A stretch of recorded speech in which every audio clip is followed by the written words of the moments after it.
Eh bien, salut Xavier. Eh ben, salut Guilain, bonjour à tous. Donc toujours depuis le Festival des Roses de chez Digny.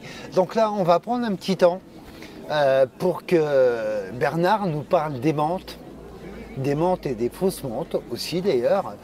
Vous allez voir, c'est vraiment un monde, c'est un univers passionnant que celui des menthes. Juste un truc, quand même, un petit avertissement. Botaniquement, c'est un des pires cirques que je connaisse. Voilà, on estime qu'il y aurait entre 25 et 40 espèces. Entre 25 et 40, ça fait quand même une sacrée marche. Pour plus de 1200 variétés, voilà, on n'en sait trop rien. Bon, toujours est-il que nous, ce qu'on peut retenir, c'est au potager, on a les menthes poivrées, les piperitas. On a les menthes vertes, les spicata et les mentha spicata et mentha viridis. On peut en avoir d'autres, la menthe puyo, pulégium. On peut avoir la menthe corse, requieni, qui est vraiment géniale aussi. Donc, sur les menthes, on sait que botaniquement, voilà, on s'y aventure pas trop. D'ailleurs, on vous prépare une spéciale fausse menthe, puisque ce mot circule, et tant mieux, parce que c'est bon. Eh bien, bonjour à tous. Donc, on est en compagnie de Bernard. Est-ce qu'il a encore besoin de le présenter quand même? C'est pas la première vidéo qu'on tourne ensemble. Bernard est vraiment, je sais pas, passionné, super pointu dans plein de domaines. Donc on a pas mal vu les tomates l'an dernier, mais on pourrait passer des heures et des heures. Là, il y a un sujet, moi, qui m'intéresse tout particulièrement. Ce sont ces fameuses menthes. Alors Bernard, là, on va te faire parler à propos de menthes.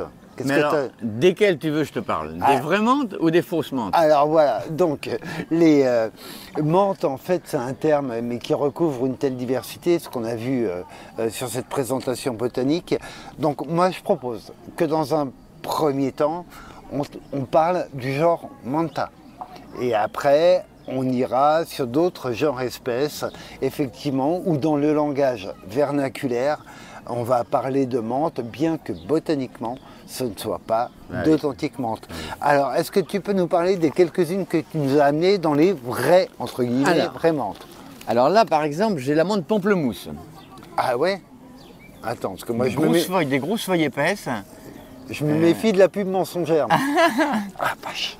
Encore là, elles sont en petits godets, hein. Ouais. Donc les feuilles sont encore petites et puis les plants sont jaunes.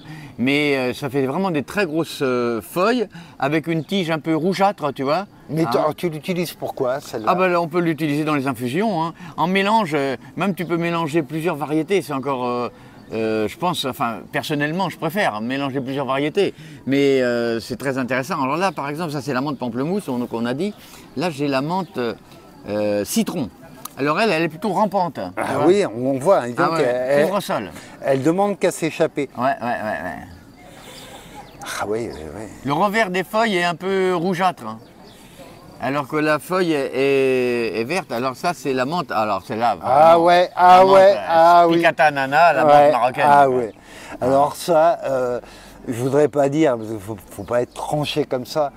Mais c'est quand même un peu inobligé. Hein, les gens qui souvent n'ont qu'une place pour mettre des menthes, ça arrive des fois quand tu n'as qu'un balcon ou un petit jardin, souvent ils mettent de la menthe marocaine parce qu'ils l'utilisent aussi bien en infusion qu'ils vont l'utiliser dans le taboulé, qu'ils vont l'utiliser un peu mélangé avec d'autres. Magnifique, c'est vraiment intéressant. Et donc on va continuer de les présenter un peu et après on va revenir justement sur les conseils de culture que tu peux donner. Alors celle-ci, c'est la menthe chocolat. Alors celle-là, c'est vrai qu'elle est très populaire. Ah oui, celle-là cartonne. La menthe chocolat. Qui fait penser à un chocolat mentholé, oui, c'est ça. Voilà, et qu'on consomme souvent dans la période de Noël, après 8 heures. Alors moins connue, mais très intéressante. Oui, j'ai compris. La menthe banane, moins connue. Alors par contre, elle perd complètement ses feuilles l'hiver. Complètement. Malgré tout, elle a des racines énormes en terre, un peu à la manière d'un estragon, si tu veux. Mais l'hiver, madame, elle reprend ses vacances. Alors moi, je l'appelle menthe banane oubliée dans le cartable. Parce que vraiment, elle envoie vraiment. Alors celle-ci, ah ouais, celle-là j'adore aussi, c'est la menthe cassis. D'ailleurs j'aime beaucoup le Ah, je cassis. connais pas. J'aime beaucoup le cassis et je trouve que vraiment elle est très mince, parfumée, attends, très parce que tonique. Hein. Moi, j'ai plus du coup.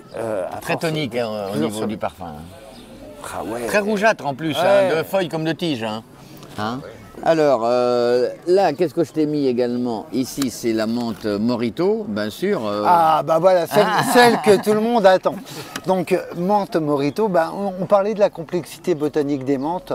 La menthe Morito, elle n'existe pas réellement. Elle Non. a été rebaptisée comme ça Ouais, depuis là, la mode des Moritos. Son vrai nom, c'est la menthe Hemingwayensis. Hein. Ah. La menthe d'Hemingway, quoi, en gros. Hein. Donc ce Voilà. qui sous-entendrait que M. Hemingway n'était pas qu'un grand Alors. auteur, mais qu'il Je veux appréciait dire le que tout le Morito. monde a ses faiblesses. Hein. Oui. Hein, et s'il aimait le Morito, bah, après tout. Bah, c'est pourquoi presque pas. une qualité quoi, quand on voit ses écrits. Alors celle-là, j'aime bien. Ah, Par ouais. contre, pour faire des infusions, Elle est géniale. c'est pas très. La menthe Requini, la menthe de Ouais, Corse. menthe Corse, ouais. Par contre, elle n'est pas très rustique, hein, moi je trouve. Non. Bah, souvent l'hiver, elle noircit, mais elle repart. Bah, elle repart. dans les sols humides. Oui, bah oui, dans les Comme sols moi, humides, elle n'aime pas trop ça. non, hein. elle décolle La pas Corse, bien. c'est quand même pas une région très humide. Bah non. Sauf en ce Aïe, moment, je aïe, crois. aïe, vas-y, tiens. Alors, qu'est-ce Pour que moi, je- c'est une des plus démentes. Qu'est-ce que je t'ai mis? Ah oui, la menthe verte. La menthe classique verte. Oh oui, qui, bah elle, va ouais. venir beaucoup plus haute que la menthe marocaine. Hein. Hein, mais qui est intéressante quand Bah même. ouais, Hein. ça marche vachement bien. Hein. Ah oui, oui. Faut pas chercher toujours compliqué. Hein. C'est Viridis, hein, je crois. Viridis, c'est celle-là. ça, oui. Ouais. Mais bon, alors ça fait un échantillonnage un peu parce qu'il y en a. Oui, plus, alors toi, tiens, parlons de toi, parce que... on Moi va j'en pas- ai 70 variétés à peu près, Ah, quoi. vache. Mais c'est rien du tout par rapport à ce qui existe. Hein. Bah oui, oui. Mais sur bon, 1400, je crois. alors souvent, bon bah, on essaie de multiplier différentes variétés dans les années pour pas que les gens s'habituent tout le temps aux mêmes. Si tu le présentes tout le temps les mêmes, ils vont dire bah oui, mais on les a déjà dans notre jardin. Ah. Alors ça les intéresse moins, quoi. tu vois. Justement, on va parler de ta culture. Parce que, donc, tu vas me corriger si besoin. Pour moi, c'est une plante plutôt de mi-ombre, Oui, absolument. qui aime plutôt les sols frais. Absolument. Qui a une... Alors, on l'a vu tout à l'heure, là, sur celle qui commençait à sortir avant même d'être entrée. Ça se mélange tout le temps, les Ah menthes. oui, tout le temps. tout le Alors, temps. Si tu comment- les mets trop près, ça se mélange tout le temps. Alors, comment on peut faire Alors, tu as quand deux on a- solutions. Ou tu les mets en pot, carrément, dans des bons gros Ouais. pots. Et puis les pots assez loin l'un de l'autre, ils vont pas se mélanger. Mais alors, si tu veux pas les mettre en pot, que tu n'as pas le temps de les arroser, trucs comme ça, à ce moment-là, tu peux très bien les séparer avec... tu as des bordures maintenant un peu Oui. pour les bambous. Pour des les trucs comme bambous, ça, ouais. hein. C'est une autre solution également. Mais il y a des gens qui les laissent se mélanger, quoi. Voilà. Mais alors moi, par expérience, juste le petit reproche que je fais au mélange, c'est qu'il y en a toujours une qui ne prend domine pas l'autre. sur Ah les bah autres. oui, oui. Et donc, au bout d'un moment, on se retrouve, Ah oui, oui, ça, c'est vrai, on oui. en perd un quand Ah même. oui. Là, je t'ai pas mis, par exemple, une que j'aime beaucoup aussi, qui est la menthe de Cologne, qui, elle, alors, pour envahir les autres, elle s'y connaît. Hein. Ah oui, oui. Elle est Si vraiment- s'il y en a 2-3 à côté, au bout de 2-3 ans, tu es sûr qu'elle va Ouais. les avoir étouffés. Et si on les met dans des grands pots, Ouais, tiens, est-ce que tu peux nous montrer ce que tu entends par grand pot? Ah Mais bah, montre-nous comme ça. Voilà. faut des pots comme ça, de profondeur comme ça, hein, Ouais. et puis de les mettre quand même à mi-ombre, de toute préférence, les Voilà. pots. Hein. Et on peut enterrer les pots, Oui, pas si- trop, pas, oui, pas un petit jusqu'en peu, bas. un petit peu. Et puis ça peut permettre de garder un peu de la fraîcheur. Ouais. Quoi, oui. Ok. Mais il faut surtout pas les mettre en plein cagnard quand même. Ah ouais, elles aiment Hein. pas ça. Hein. Alors moi, ce que je conseille aussi, parce que si on veut l'utiliser souvent, la menthe, il faut avoir des feuilles fraîches. Ouais. Si tu as des feuilles dures, jaunassantes un peu, c'est pas intéressant. Hein. Et puis en plus, il faut savoir quand même que la menthe, quand elle vieillit, souvent les feuilles finissent par rouiller. Tu vois, Ok. une espèce de rouille. Hein. Donc moi je conseille de les rabattre régulièrement de façon à avoir tout le temps des feuilles fraîches. D'accord. Par contre, tu as un inconvénient. C'est que si tu aimes par exemple les papillons, eh ben, les papillons ils viennent quand elles sont fleuries les menthes. Ouais. Alors, si tu les rabats régulièrement, tu n'auras jamais de papillons qui vont venir dessus. Mais personne ne t'empêche d'avoir un ou deux pots que tu vas laisser monter à fleurs ouais. pour attirer les papillons, mais pour pas consommer, parce que les feuilles vont être trop dures. Ok. Toi, tu consommes celles que tu as rabattues régulièrement, qui sont bien fraîches, et puis tu laisses venir les papillons sur des variétés que tu vas laisser fleurir et que tu sers simplement pour accueillir les papillons, quoi. Bon, ben, Parce que c'est excellent. vrai que c'est très mellifère, la menthe, hein, quand même. Hein. Et quand on dit rabattre, en fait, c'est récolté, hein, Ah pour, bah oui, oui. pour nous. Hein. Ah oui, oui. Tu coupes, tu ouais. laisses sécher à l'ombre, tu peux en utiliser fraîches, bien sûr, et puis les autres, tu les laisses sécher un petit peu à l'ombre, et puis tu les ensaches pour l'hiver, quoi. Ouais. Parce que l'hiver, tu as quand même moins de feuillage, et puis c'est plutôt l'hiver qu'on a besoin de tisane, quand Oui, même. ouais, de se réchauffer un peu. Bah oui. Bon, ben génial. On va pouvoir faire un petit plan sur quelques fausses menthes cette fois. Donc encore une fois, on a deux noms. On a les noms vernaculaires, qui sont les noms qu'on emploie dans le langage courant. Tous les noms vernaculaires sont justes. Après, on a les noms véhiculaires, qui sont pour nous les noms botaniques, une classification qui a été faite, les noms de genre, d'espèces, voire de sous-espèces, et en latin cette fois.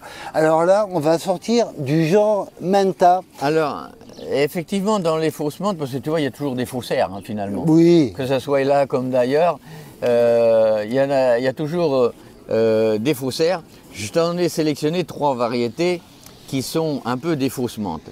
La première, par exemple, qui est la menthe indienne, qui au niveau parfum, c'est génial. Aïe, aïe, aïe, aïe, il y a un Génial. côté glacé dessus. Ah ouais, Ouais, c'est génial ouais. au niveau parfum. Par contre, c'est une fausse menthe.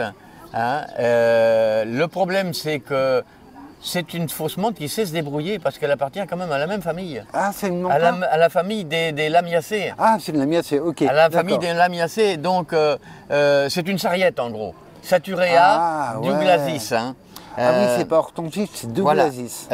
Menthe indienne qu'on l'appelle populairement. D'accord. Parce qu'on peut faire des infusions avec. Tu peux la mettre dans la cuisine également. C'est une menthe qui est capable de faire des guirlandes de 2-3 mètres de longueur si tu la mets en suspension. Hein. Et alors, Très difficile à conserver quand même l'hiver. quelle exposition pour cette petite cocotte? Mi-ombre, mi-ombre quand même. Moi, je la mets quand même à D'accord. mi-ombre. Mais des fois, c'est pas facile. Je la considère presque comme une plante annuelle, si D'accord. tu veux. Hein. Malgré que ce soit une sarriette. Hein. Ouais. Sarriette, c'est très vivace d'habitude. Hein. Elle, je ne veux pas dire qu'elle n'est pas vivace, mais seulement difficile à conserver. Quand elle a vraiment fait ses guirlandes d'1,50 m, 2 mètres, 3 mètres de longueur, elle est un peu épuisée, quoi. Mais par contre, au niveau du parfum, c'est Ah génial. ouais, puis il y a un C'est côté génial. glacial qui est vraiment, C'est vraiment génial. plaisant. Alors, À côté, là. alors là, c'est... Ah, ouais. C'est la Pycnanthemum, menthe des montagnes. Quoi. Ouais. Menthe des montagnes d'Amérique. Moi, j'ai un souvenir là-dedans, si tu veux, de la menthe des montagnes d'Amérique qui est un peu particulier. Je ne sais pas si je peux te le raconter. Bah, Hein. on est là pour ça. J'ai connu quand j'étais dans mes débuts, ça remonte, tu vois, un bout de temps. Hein. On n'aborde pas. Un monsieur qui avait une entreprise en région parisienne. Hein. Je peux citer son nom? Oui, bien sûr. C'était Léon Goharan. C'était un monsieur qui avait une entreprise en région parisienne qui s'appelait Les Plantations Modernes. Et un jour, il était client chez nous. Hein. Il s'amène et avec un petit sachet de graines de Pycnanthemum pilosum, c'est son nom botanique. Oui, Hein. Et il me dit, c'est la menthe des montagnes d'Amérique. Je vous en ai amené des graines. Essayez de la multiplier, c'est vraiment une plante intéressante. Hein. Et en fait, c'est une fausse menthe, hein. C'est un Pycnanthemum, qui lui aussi appartient à la famille des Lamiacées, tout pareil, hein, mais qui a un parfum exceptionnel. Ah ouais, exceptionnel. Alors, on peut faire des fleurs séchées aussi avec ces inflorescences qui sont un peu en forme d'un petit nid d'abeille, si tu veux. D'accord. C'est magnifique. Et puis, au niveau des tisanes, c'est vraiment intéressant. Hein. Alors, moi, je dois te faire un aveu. Ouais. On l'a appelée, entre nous, cette fausse menthe.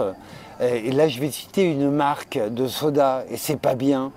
On l'appelait la menthe Rickless. Moi, je trouve qu'elle a un côté Rickless tout à fait, dément. tout à fait. Oui, oui, oui. C'est vraiment très Ah oui. curieux. Hein. Ah oui, Génial. oui. Hein. Les pastilles Rickless, Ouais. tout à fait. Hein. Et donc, exposition pour cette cocotte. Alors celle-là, on peut la mettre au soleil. Ouais, elle aime on ça, peut hein. la mettre au soleil, Ouais. celle-là. hein. Parce que de toute façon, on ne donne pas de drageon. Hein. Non, Elle, non, elle, non. elle file pas comme les autres. Hein. Ouais. Et elle va grossir de la souche. Moi, je sais que je l'aime beaucoup. Hein. Même si c'est une fausse, elle est quand même intéressante. Et puis, Alors. la dernière des fausses Ouais. que je t'ai amenée, c'est la menthe coque. Bah oui. Alors ça, Tanacetum balsamita. c'est- ouais, alors, Là, c'est Hollywood Chewing Gum. Hein. Ah oui, oui. Ah, Ah oui. deuxième marque que je cite. Hein. Je suis désolé. Mais non, mais clairement, là, c'est chlorophylle. Ah ouais. Clairement. C'est, Même si on dit que la chlorophylle n'a pas d'odeur. oui, c'est ça. Mais Ouais, bon, ouais. c'est vrai, c'est le chewing-gum, quoi. Oui, Hein. ouais. Moi, je l'aime beaucoup. Alors, c'est une fausse menthe, bien sûr. Et elle est vraiment fausse dans tout parce qu'elle ne fait pas partie de la famille des Lamiacées. Oui. C'est une astéracée, hein, anciennement composée. Hein. Bon. Mais il y a plusieurs versions. Pourquoi ça s'appelait menthe coque? Moi, j'en connais une, au moins puisqu'elle date du Moyen-Âge. Hein. Elle faisait partie du capitulaire de Villy. Hein. Ouais, voilà, on la retrouve aussi dans le baume des Chartreux. Oui, absolument. Et comme elle vient très haute et qu'elle fleurit jaune, hein, vient très très haute, quand même beaucoup plus haute que les autres menthes, on appelait ça le coq des menthes. Voilà. Ah ouais. Voilà. Donc, d'où son nom de menthe coque. J'ai une autre aussi petite anecdote à ce sujet-là. Tu sais, dans le temps, les femmes assistaient beaucoup aux vêpres, je ne sais pas si ça existe toujours, après la messe. Moi, j'y vais pas très souvent. Et quand tu as fait un bon repas, tu as tendance à somnoler, c'est Voilà, normal, hein, on est tous pareils. Hein. à Donc, peine. quand les femmes assistaient aux vêpres, après un bon repas, tu as tendance à t'endormir un petit peu. Donc, pour ne pas tomber dans les bras de Morphée, elles avaient mis dans leur micelle, pour ça on l'appelait la plante de micelle, mais micelle, pas le beurre, hein, Ouais, ouais. micelle, le livre de messe, des feuilles de menthe séchées, et puis en reniflant ces feuilles de menthe, Ça réveille. Ça te réveille, voilà, exactement. Ça oxygène, Donc, c'est pour ça que ça s'appelait comme ça à l'époque. Alors, par contre, je ne sais pas pourquoi, j'ai vu dernièrement, non, ça fait déjà longtemps que je le sais, que c'est une menthe qui est déconseillée aux femmes enceintes. D'accord. Alors, bon. En infusion, un truc comme ça. Peut-être Ouais. qu'il y a des propriétés qui sont très contre-indications, fortes, ouais. mais c'est une jolie plante à feuillage grisâtre.